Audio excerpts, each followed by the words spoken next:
থেকে মাটি ধসে পড়ে বন্ধ মাইজগ্রামের গ্রামীণ রাস্তা।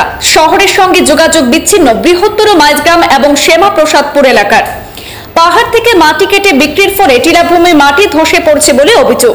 প্রতিবাদে সরব এলাকার জনগণ।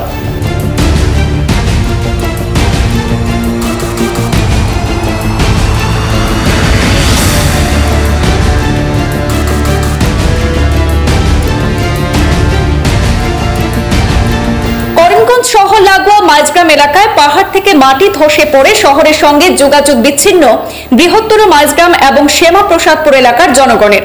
অভিযোগকারীরা জানান, মাইজগ্রামের গোপাল দেব নামের এক ব্যক্তি বর্ষার সময়ও নাকি নিজ বাড়ি থেকে মাটি কেটে বিক্রির ফলে এই ভূমি ধসের মুখে গ্রামীণ রাস্তাটি। উল্লেখ্য, গত রাতের অবিরাম বৃষ্টির ফলে মাটি কেটে বিক্রি করা পাহাড় থেকে ধস নেমে গ্রামীণ রাস্তা একেবারে যোগাযোগ বিচ্ছিন্ন হয়ে গেছে। আজ সাংবাদিক ডেকে স্থানীয় জনগণ তাদের মতামত তুলে ধরেন এবং জেলা শাসক সহ বন বিভাগের আধিকারিকদের হস্তক্ষেপ কামনা করেছেন। আমরা এই ধসের ব্যাপারে আমরা দীর্ঘদিন থেকে দেখছি যে এই এলাকারই এক ব্যক্তি, উনার নাম গোপাল দেব, উনি উনার বাড়ির থেকে এই বৃষ্টির সিজনে মাটি বিক্রি করছেন এবং এটা নিয়ে আমরা বেশ কয়েকবার ফরেস্ট ডিপার্টমেন্টের সঙ্গে আমরা আপত্তি জানিয়েছি মৌখিকভাবে, কিন্তু এতে কোনো সুরাহা হয়নি। আজকে উনি মাটি বিক্রি করে চলছেন। এই মাটি বিক্রির ফলে গতকালকে রাত্রে যে বৃষ্টি দিয়েছে, এই বৃষ্টিতে প্রবল একটা ধস পড়েছে। এই ধসে আমাদের মাইজগ্রাম, শ্যামাপ্রসাদপুর এবং করিমগঞ্জের সঙ্গে যে সংযোগকারী রাস্তা, সেই রাস্তাটা পুরোপুরি বন্ধ হয়ে গেছে। কোনো অসুস্থ মানুষকে হসপিটালে নিয়ে যাওয়া যাচ্ছে না। এই যে অন্যায়ভাবে বৃষ্টির সিজনে মাটি বিক্রি হচ্ছে, আমরা ফরেস্ট ডিপার্টমেন্টের সঙ্গে যোগাযোগ করলে ওরা উদাসীন মন্তব্য করেন, ওরা জানেন না, এইসব বিষয়ে জানেন না। তাই আমরা আজকে এই সংবাদ মাধ্যমের মাধ্যমে ওনাদেরকে অনুরোধ করছি যে ফরেস্ট ডিপার্টমেন্ট অন্তত এই বিষয়ে যদি ওনারা কিছু না জেনে থাকেন এসে তদন্ত করুক। আমরা বলেছিলাম একটু আগে ফোনে যে ওনারা আসার জন্য, কিন্তু কেউ আসেননি।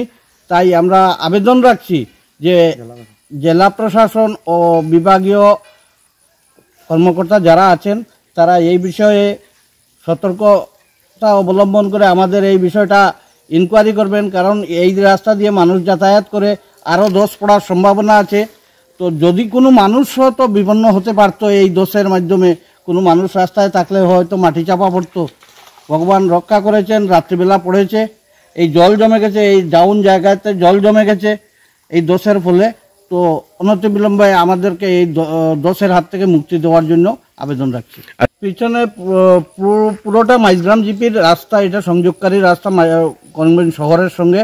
পুরোটা গ্রাম, এইদিকে আমরা শ্যামাপ্রসাদপুর গ্রাম, আর এইদিকে পুরা গোল্লাকিল মাইজগ্রাম কয়েকটা গ্রাম আছে বিস্কুট এলাকায়। এই রাস্তা দিয়ে চলাফেরা করে, এই রাস্তায় একমাত্র অবলম্বন আমরা করিমগঞ্জে যাওয়া আসা করার জন্য।